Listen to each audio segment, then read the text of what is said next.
एक बूढ़ा बाप अस्पताल के बिस्तर पर लेटा था और उसकी सिर्फ एक आखिरी ख्वाहिश थी, मेरा बेटा कहाँ है। नर्स ने फोन किया मगर बेटा मसरूफ था।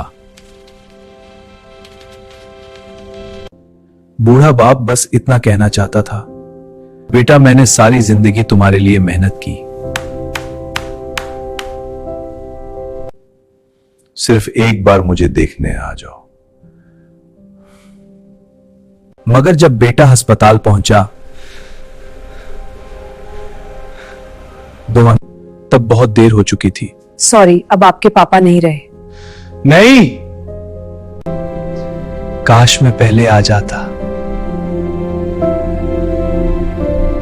वालिदैन इंतजार करते हैं मगर वक्त कभी इंतजार नहीं करता। अपने वालिदैन की कदर करें जब तक वो साथ हैं।